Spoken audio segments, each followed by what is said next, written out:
Welcome to the State of Kindness podcast. I'm your host, Dido Bada. I'm here with Tara. And as you know, if you've heard an episode before, or as you might not know if you're new, we're doing this podcast because the world needs more kindness.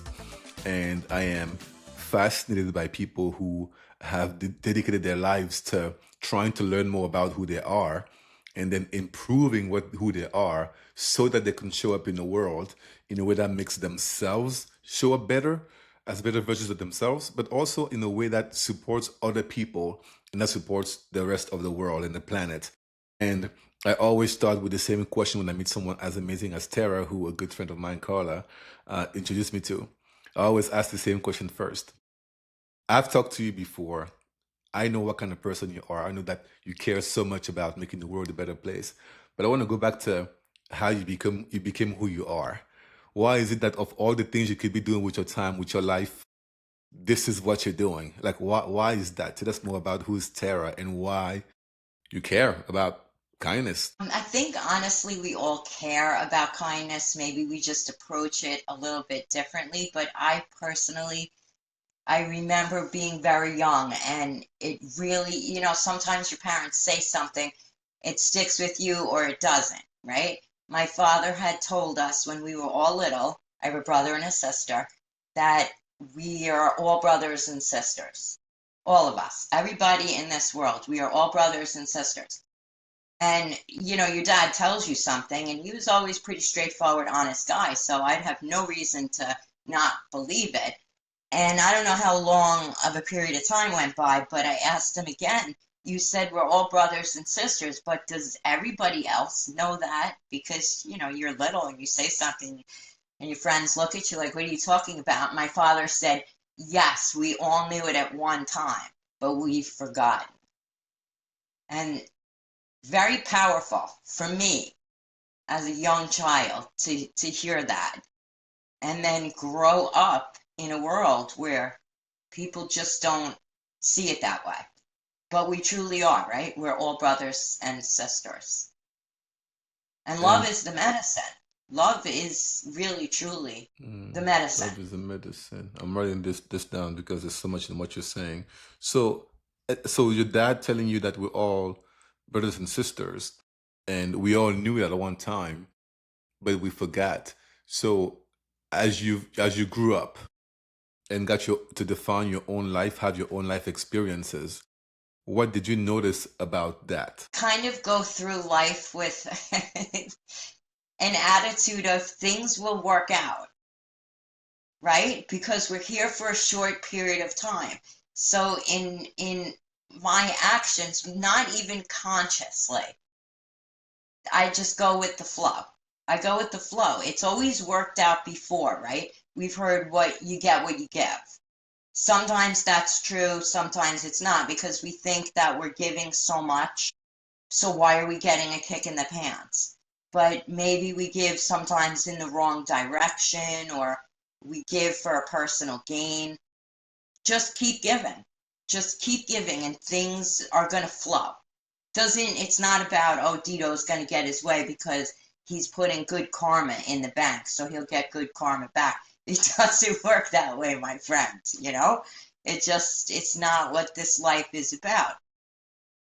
My daughter had said to me the other day that to live a Christian life doesn't mean that you go to church every Sunday and you kneel and you pray. It's what you do when you're outside of the walls of the church. That's how you measure whether or not you're living a Christian life. How do you treat others? And I said to her, you are 100% right. There's no doubt in my mind. The woman sitting within total poverty that's praying on to Mother Earth has the same love in her heart as somebody who is kneeling at a beautiful cathedral, right? It's that same love. We're all brothers and sisters. So why wouldn't I care about her? Equal to the person who's kneeling at the altar of an unbelievably beautiful cathedral, right? She doesn't have any more love than her, vice versa. So Yeah, you're so speaking to just go something I through life believe. like, Yeah, you're speaking to something I believe very deeply, right? So we have four guiding beliefs that essentially inform everything we do at Kindness Matters. The first one is that kindness is an infinite resource, right? Everybody has access to it. And so you should give it as often as possible because one, you don't run out of kindness because you're sharing it. And two, it actually multiplies the more you give it, right? And Yes. then you think about the second core guiding belief, which is that small actions matter, the same with big actions matter. So all actions matter. Then we have the third one, which is that everybody has the capacity for good, right? No matter who you are and what version of you shows up today, you have capacity for good. And the fourth one, which is what I want to talk about, is we have a shared humanity with each other and with the world. And it goes back to what your father said, right? We're all brothers and sisters because we have a shared humanity. So here's where I want to go with this. To folks who are listening, they're all thinking, well, that sounds good. Be kind to everyone, love everyone. We all know it. And as your dad said, at some point we all knew it, but we forgot. So why is it that these things that we're saying that sound so simple seem to be so difficult to spot in real life? And why is it that since we all know that kindness is important, that it's all about love, why is it that we, the same human beings, end up with a kind of circumstances that we find ourselves in where it seems like there's a lack of love, lack of empathy, lack of kindness? Detachment. We're detached from each other on a human level, on the most human level. You know, we all have a title or an occupation that we relate to, a geographical area that we relate to. When we do that, it gives us that feeling of separate as opposed to all encompassing. You know, we're all walking on the same planet, but we don't think of it in those terms. It's, do you live on this side of the river or that side? You know, years ago it was, do you live on this side of the tracks or that side? But when we differentiate, we lose that humanness. And it's really, I truly believe it's innate to each and every one of us. Absolutely. Without a doubt. And I love when you say we are all capable of kindness. It's really not so hard, no matter what your struggles are, to put a smile on your face. And, you know, we've all been there. We all hit our knees, right? There's certain things in life that bring us to our knees. But when things are going good, oh, I'm on top of my game. We're not on our Mm-hmm. knees so often then, are we? Right? There's that distinct separation that I think is a common thread, unfortunately, between in all of humanity, between all of us.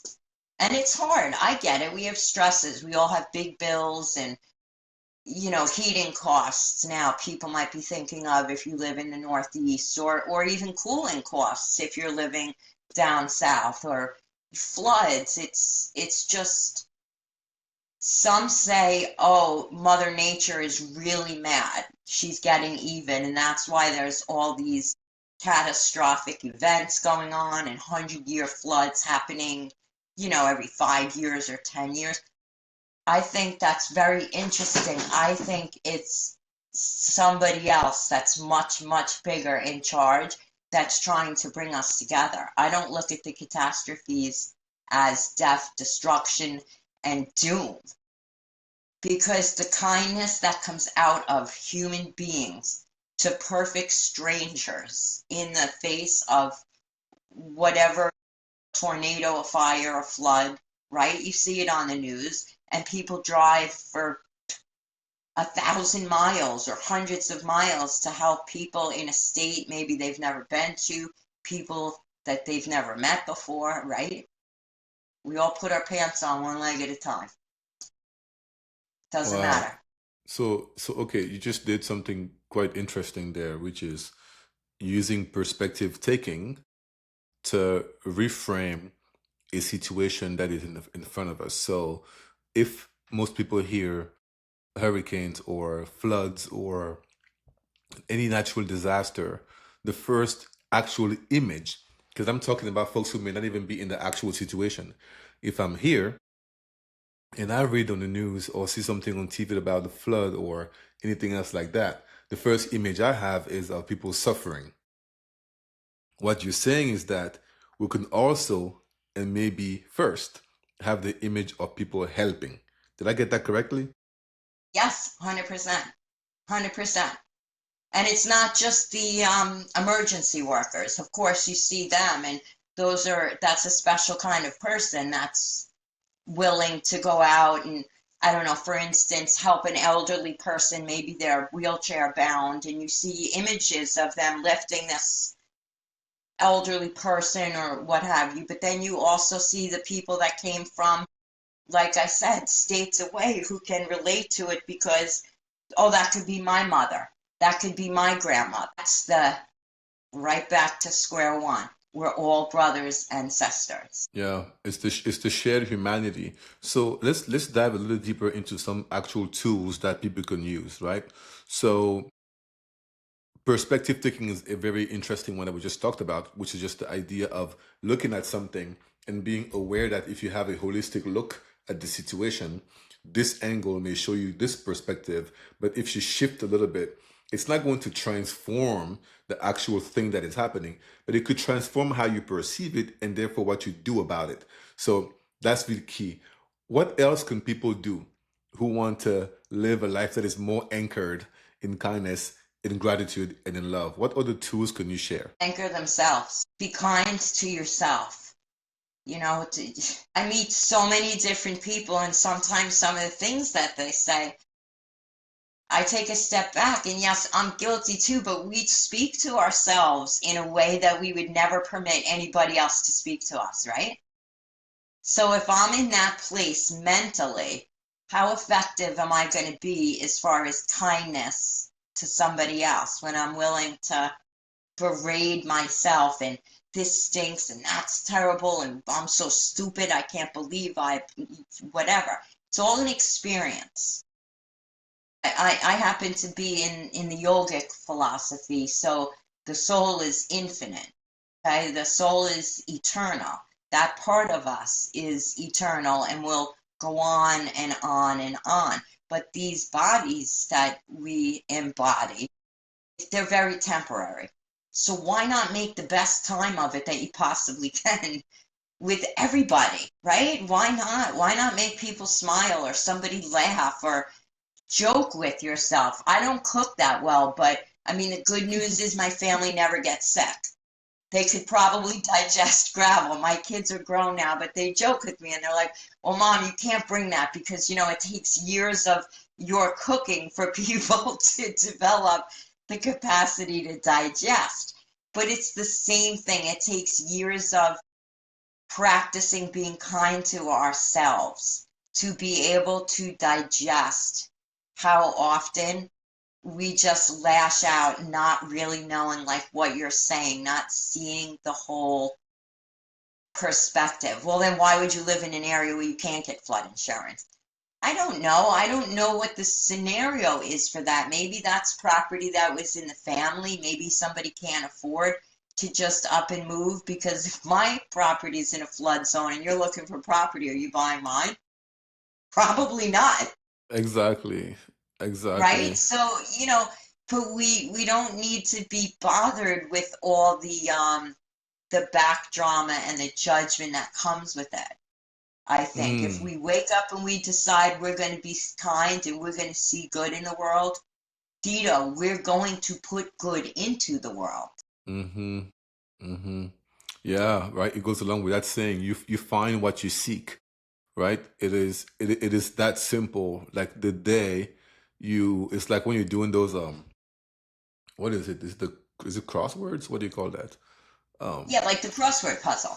exactly, crossword And you're puzzle, right? looking for the word that's all jumbled.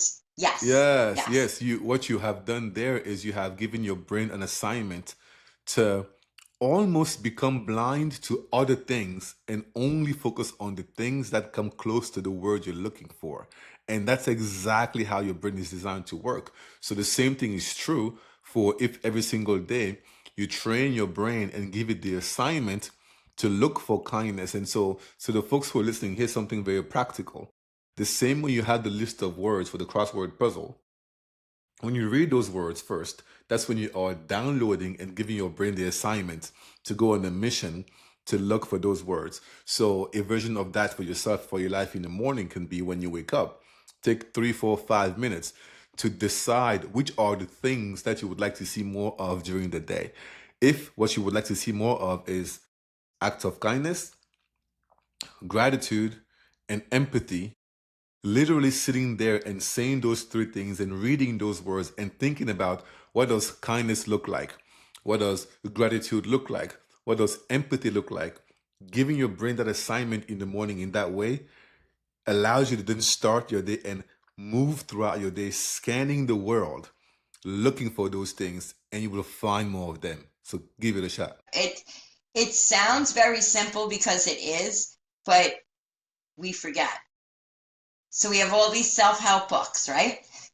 And we have a billion-dollar industry on how to go to bed at night and turn your brain off. So exactly what you're saying is 100% the truth. You give your brain the assignment instead of your brain giving you the assignment, because really it doesn't make a good master. The brain No, does not make a good master no, you because don't it's want here, that. there, it's right. You Yeah. focus on it and okay, yeah, that's okay, but we're over here now. You have those kind of conversations with yourself, and then your tone with yourself changes.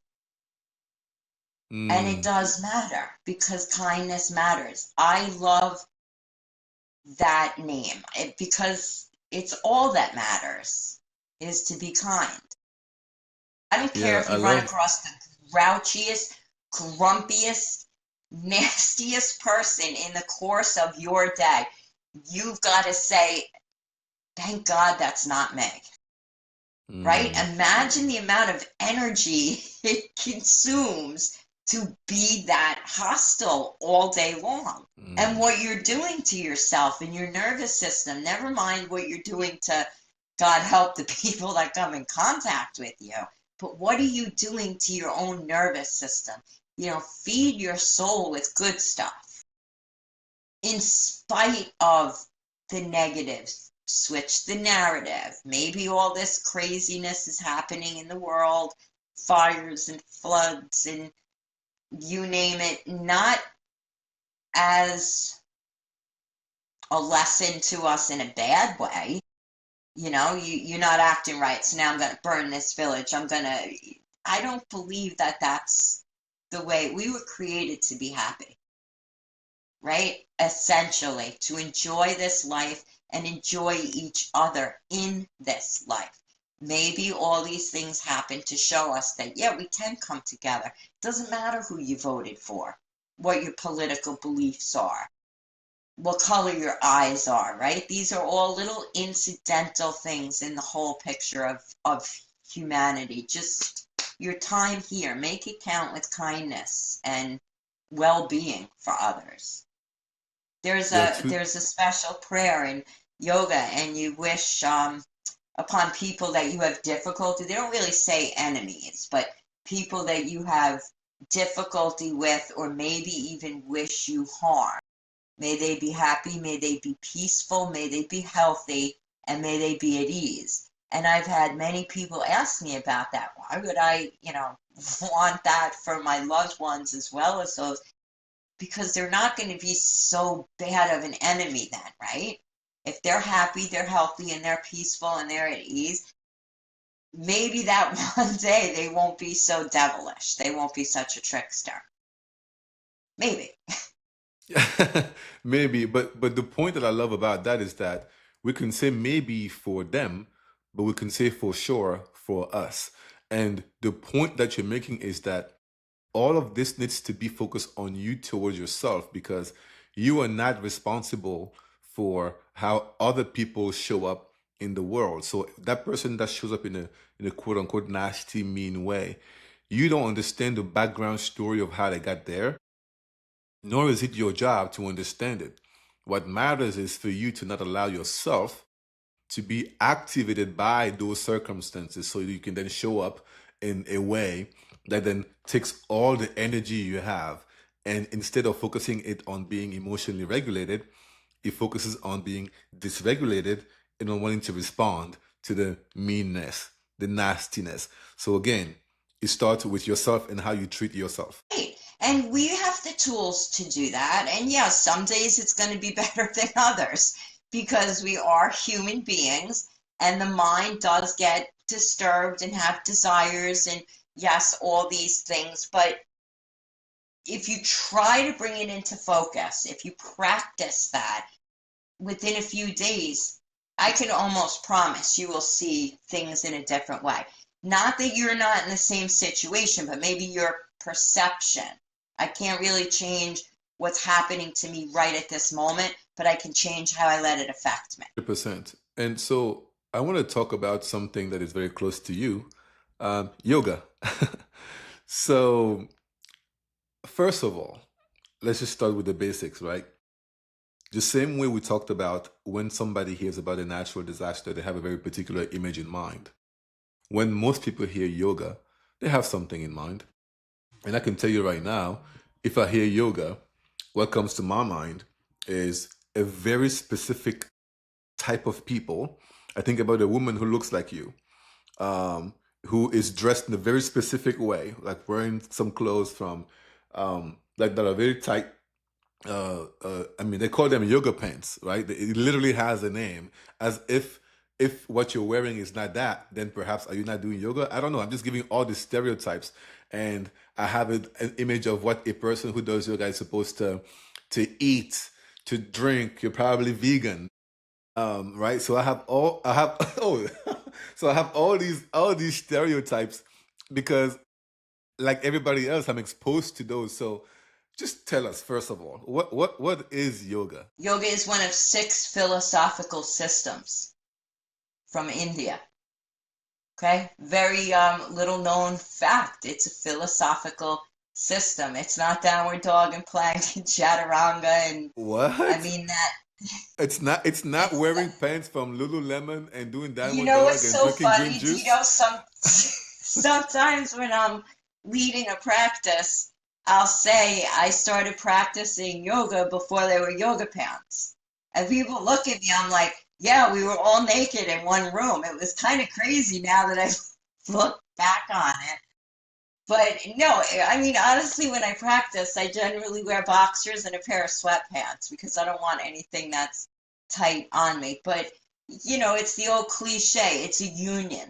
It's a union, and it's very personal and individualized to the practitioner. But to bring ourselves in union with a higher power, whatever that may be to the practitioner, and to make that connection and draw on that connection. Okay, you said it's one of 6 what?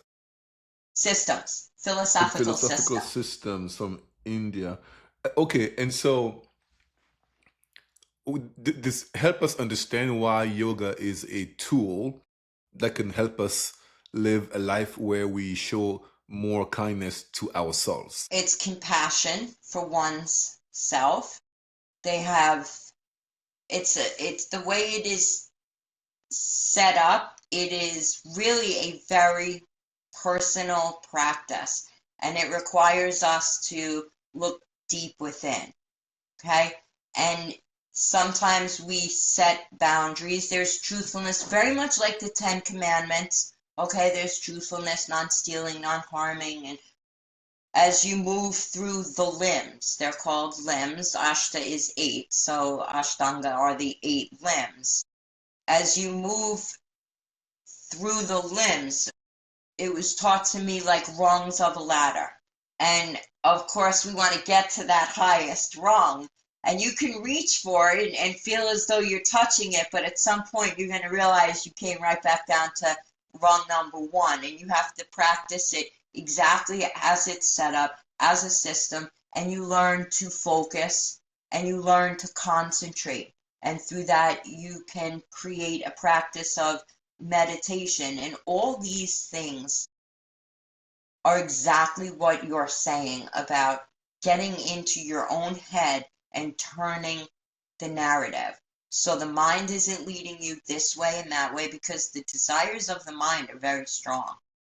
The Bhagavad Gita is part of the Mahabharata. These are great epics of Mother India, and they're timeless. They predate the Bible, and there's all kinds of beautiful stories, pastimes, and all these different players so that we're able to recognize our own personality traits or our own characteristics and what happens to them. You know, this one suffered that fate, or this one went on for to rule a kingdom. The Bhagavad Gita itself means the song of God, and it is set on a battlefield.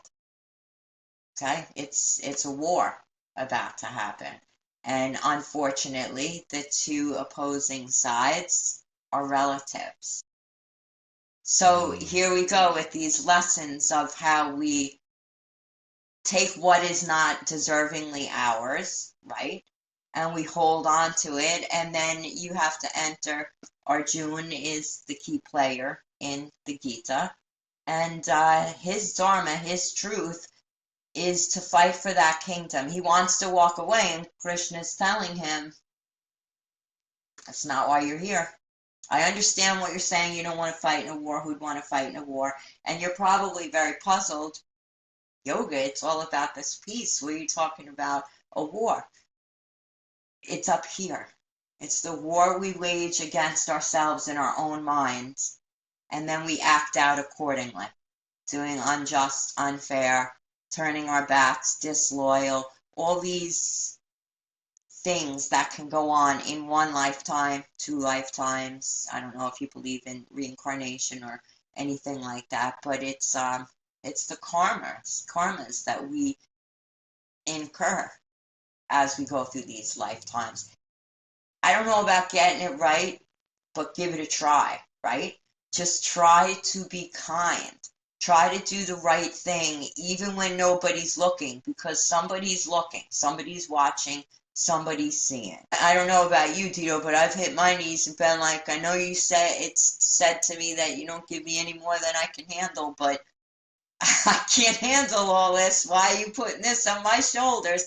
And it's truthfully how I came to the practice.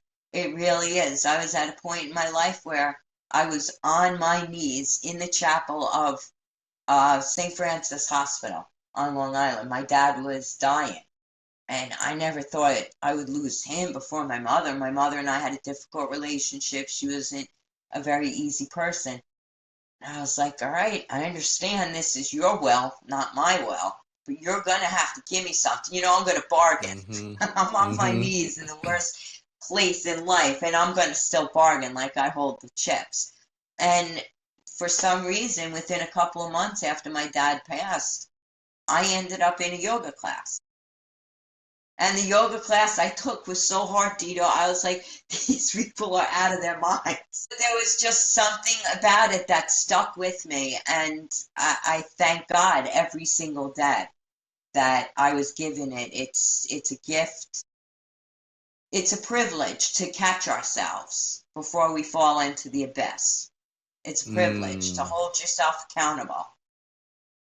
Every day, hold yourself accountable. And yeah, some days are going to be better than others. Catch ourselves before we fall into the abyss.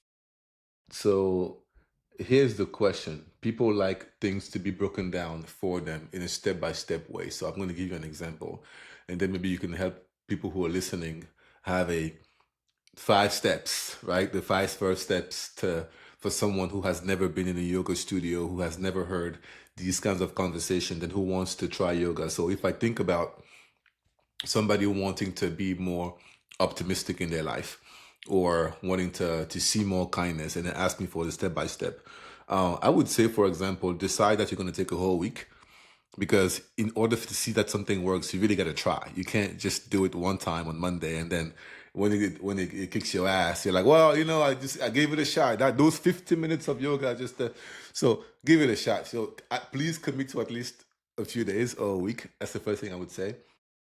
Then I would say start with the way you start your day. First day, just take the first, let's say, 10 minutes of your day, and just notice what you tend to do in a habitual way. Is it that you wake up with an alarm that makes you angry and then you snooze? Is it that you get on social media and start reading all the news that happened around the world when you were sleeping? Is it that you start getting emails? Like whatever it is, they want just survey that and survey with zero judgment and with full honesty. Remember that you have capacity for good. So if you aren't exactly proud of your morning habits, that's okay. Just do We that all do and it. You know, we're have all compassion. guilty. Yes, Right. everybody does it. Have compassion for yourself. That's step one, right? Do that. See how that goes. The second day, just try to replace one thing or to add something a little more intentional to your morning routine. So that can be if you notice that you wake up at a certain time and the song you choose for your alarm is this brutal, loud song that does not make you happy. Just maybe try something a little softer. Um, right? Try something a little softer. That's something. Or if you notice that you tend to grab your phone and go on social media and read the news, maybe for day two, I won't say don't take your phone, but instead of going to the page of the news, come follow the pages. We all have inspirational pages that post like cute quotes and like self. But follow one of Yes. those and just see how it feels at 5:30 a.m to look at inspirational quotes after having heard a sound that makes you feel a little less triggered than the loud one, and just compare that to the day before, right? So it's simple little things like that, and then notice how it changes your day. Notice how it changes your day. By day three, you add something else. Maybe you decide before I get on email, I'm going to give my time to me. Maybe before I give my time to somebody else and and put out their fire, I do something for me, and it can be whatever you want. So I just gave folks kind of a step by step for emotional regulation, for trying to bring more kindness or more optimism and gratitude in their life. And then one more thing I would say is, for when you go to bed, make a list of 5 things that you have, because your brain is always trying to tell you the things you don't have, right? Every day, just it could be very simple. I have a home, I have a car, I have my health, I have a family, I have a job. Stop there and just spend some time just staring at the reality behind the fact that you have these things, and remember that not everybody has those things, and you Right. can tell I listed simple things that anybody can do, and every day the more you do that, the more you train your brain to focus on the things that you have as opposed to the things you can't have, and then you can do the same thing for the things that you can do as opposed to things that you can't do. So that's a step by step. I'm curious what your thoughts are on that. And also, if somebody wanted a step by step to get into anything yoga related or even yoga adjacent, what steps could they follow starting tomorrow? Well, first of all, everything that you just said is yoga. Mm, That is being in yoga. Yoga isn't something that we do on a mat for 60 minutes, roll it up and go out into the world. Yoga is done in the world. Okay? Because we are householder yogis. We are in the world. We're in the field. Okay? Everything you just said, to wake up with something, a softer sound. I'm bummed. I'm not gonna lie. When my husband says, "Come on, it's time to get up," I'm sleeping so cozy. I don't jump out of bed. Listen, there's people that had plans today that aren't here. yeah, Okay? yeah. We wake up, it's very early. I make a point of going out looking for the moon. I don't care if it's a full Mm, moon, a half moon, a crescent moon, and some mornings you can't see it because it's just so overcast, and some mornings it's unbelievable. So if you don't wake up that early that you're looking for the moon, maybe you look up at one specific tree. I'm in the Northeast, so it's fall. Maybe each day you look at a tree as you're driving to work or something nearby your house, and you notice how the tree is changing, right? It's dropping its leaves. How much more bare does it look today than yesterday? What can we drop? What can we shed? Let me think about that as I'm driving to work or to school or wherever you're going, instead of thinking, if that lousy so and so takes my lunch out of the refrigerator, so you don't enter your day half cocked. This is the practice. Patanjali, who is said to have defined or consolidated yoga, he has all these beautiful little stories, and in one, he talks about washing the dishes. Okay, and they're not even sure if Patanjali was one person thousands of years ago or several, but at any rate, when you're washing the dishes, instead of, I'm always the one that gets stuck here washing the dishes, caress them. I think about the food that was on them, how lucky we are that we have others to share this food with, the water to run it. He says, when you're slamming all the dishes together, they cry. And I think that that's so beautiful. We can start with the smallest little tasks that are everyday mundane tasks and flip that switch to create a new, I guess it would be like a current and a new way of viewing it. Do I want to be happy or do I want to be right today? I Mm, want to be happy. I choose happy. Yeah. Right? I want to be happy. If you think that way and that's what makes you happy, good. I'm glad to see that you're happy. I don't have to align with what you think. I can be over here and be happy. We could both be happy. Mm.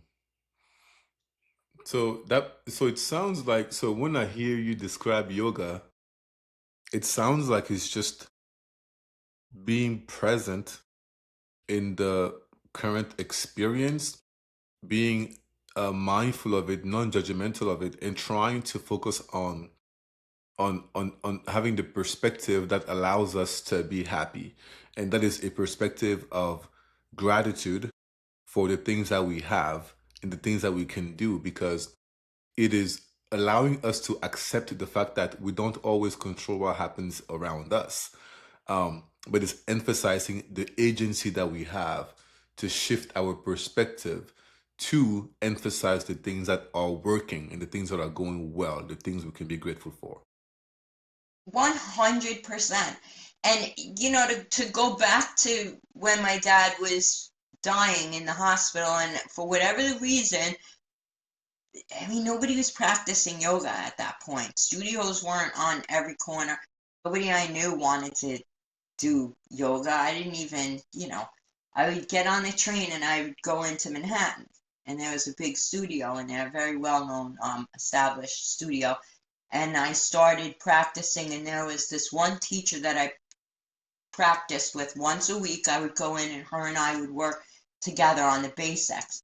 This one day in particular, she came in and she said that she wasn't feeling so great. She was coming from New Jersey. I was coming in from Long Island. She wasn't feeling so great, but she knew that I would be there. Now, this woman Mm. had no idea why I was entering into this practice at all. She didn't know. I knew you'd be here, so I got on a train and I came in, but I'm going to head out as soon as we're done. And I thought, this is something that's totally different, and I have to figure out how I can share this with other people, because she didn't know me, Dido. We hadn't worked together that long. It wasn't a personal relationship. And I was like, wow, this is something that truly matters, right? And because it was my father's words that always stuck with me, I was like, she doesn't even know it, but she's treating me like a family member. She's giving me Mm-hmm. the same courtesy as a family member that's depending on her to show up. And that's Mm. how it all started. Just, Wow. it's fate. But, we think that, oh, it's a coincidence. Nah, there's no coincidences. Things happen as they're supposed to. Things happen as they're supposed to. So be kind as they're happening to you, and be kind as they're happening to others. I wanna. Sometimes that's all we can do.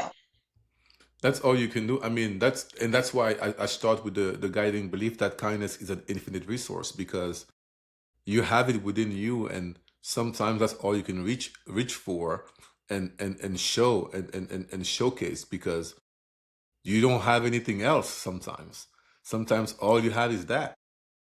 Sometimes all you have is that, or you're dealing with somebody who has, from your perspective, far more than you, Mm, right? So it's you're over here like, well, what could I possibly give them that they don't already have? Maybe giving them some kindness. Maybe that's the one thing that they're lacking in their own self or around them. It's probably one of the greatest treasures that we have. It's an mm. infinite source. It's not going to be depleted. Well, uh, Tara, I want to, as we kind of get to the end here, I want to talk about a couple of things. I want to talk about um, raising kids or teaching kids. I do a lot of work with teachers and parents and with students. Given the state of the world today, whatever that means to you, as you are responsible for either students, if you're a teacher, or responsible for kids, if you're a parent, what are some practical things that adults who are overseeing kids can do to give those kids a chance to be the kinds of adults who choose optimism, choose kindness, choose gratitude? I think we just set the example and we keep reminding, remind through your actions, remind through your words. Maybe they don't get it at home if you are an educator or a teacher or a facilitator in that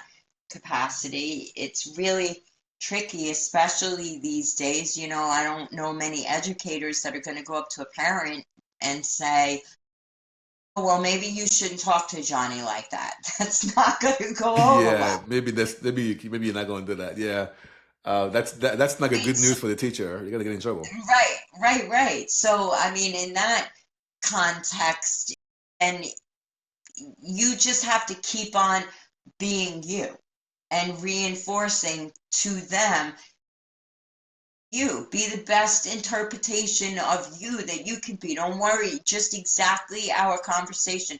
Just keep reinstating it, but it's done through action more than Mm, words. it's And been. I I love that. found in raising four, it doesn't really matter as much what you say, it's what you do. Mm, That's what they notice, that's what they see, and that's how they learn.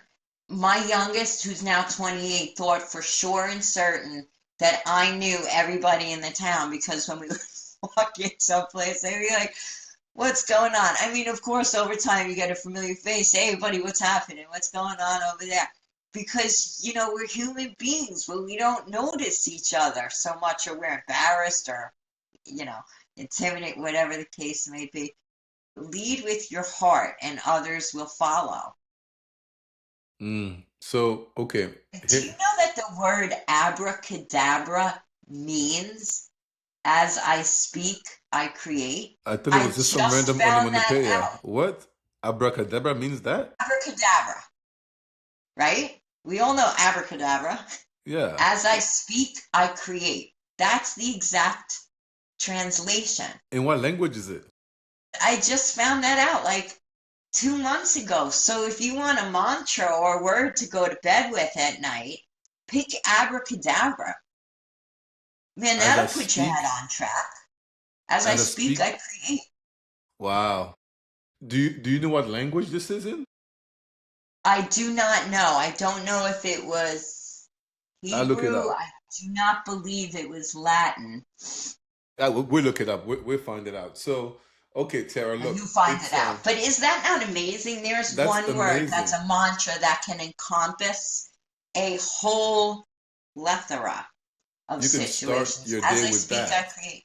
As I speak, I create. You can start and end your days with that, and that can be a way for you to remember that you have agency, you have power, and you aren't at the You have agency mercy. and power. I don't care if Hmm. you're this big. If you can say abracadabra and you're told that it means as I speak, I create, what kid Hmm. doesn't love magic?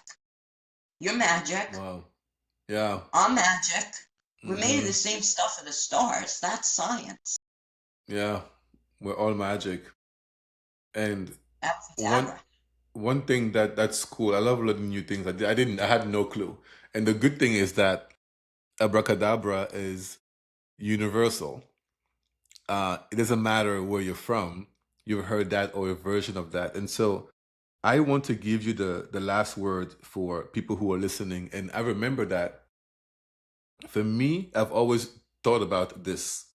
Sometimes you hear advice, you hear lessons, you hear about tools you can use to do something better in your life. And it takes one specific person saying it to you at a specific time, on a specific day, when you are in a specific predisposition for it to land with you. And I talk to teachers and parents who are always laughing because sometimes I say something to their kid that they've said before. And when I say, the kid is like, wow, that makes so much sense. The parent's like, I've been telling you that. Or the teachers is like, this is what I say all the time. So with that in mind, I want us to close by saying something that we think that somebody might be ready to hear right now. It does not have to be something super profound or deep, just anything that maybe somebody right this moment is just in the right headspace to hear it. And that thing could be the make or break thing. It can make a difference for them. And for me, what I'm going to share with the person listening is that the answers are within. The answers are within, and I mean within you. For many of the questions that we have, like right, wrong, good, bad, tough situations, even when nobody's watching, ultimately you you know. And so you don't always need to go seek the expert who is the certified yoga teacher or the certified guru in mindfulness or the certified influencer, Caution. I would right? caution against that. Yes. Exactly. So I would even caution against that. So that's what I would like for people to hear as we close, right? The answers are within. So look within most of the time and you will find those answers. Tara, what do you want to share with people who might be ready to listen just right now? It's pretty amazing because when I am guiding my practices over and over and over again, I remind people everything that you need is already inside of you. Everything Mm. you're searching for, it's already in you. Just make these little shifts. If you don't believe me, take a breath. Where are you breathing into? Where are you breathing out of? That's your life force, right? Is your breath. Take that breath in and let that breath go and just think about where it is you're breathing into and from. Everything you need is already in there. The guru means remover of darkness. You are your own first guru, hands Oh, down. I love that. That's it. Remover of darkness. You are your own first guru. You are your own guru first. Trust Wow. that. Don't give away that power. Who knows you better than you, Dido? Nobody. I study myself every day, every second. I'm the Self-study. expert in me. Self-study. That's one of the limbs of yoga. Self-study. Yeah. Wow. So trust it. And if you don't trust it, you don't buy into it right away, at least give yourself credit for knowing that what you need, you're capable of identifying within. Mm-hmm. Take a walk outside, look at the moon, look at the trees, look at the sun, look at the grass. If you're not in an area where you have trees and grass, find beauty. See the hand of the creator, what tapestry has been painted in your area. It could be little kids playing ball in the street and the older woman tending to them. Watch out for that. Wow. We're all related. Well, that's beautiful. We are closing like we ended, like we opened. We are all related. We are all brothers and sisters. And Absolutely. when in doubt, choose kindness. Choose kindness. Thank you so much, my Absolutely. friend. I'm grateful for Thank you you and so your much, time and my your friend. expertise and your love.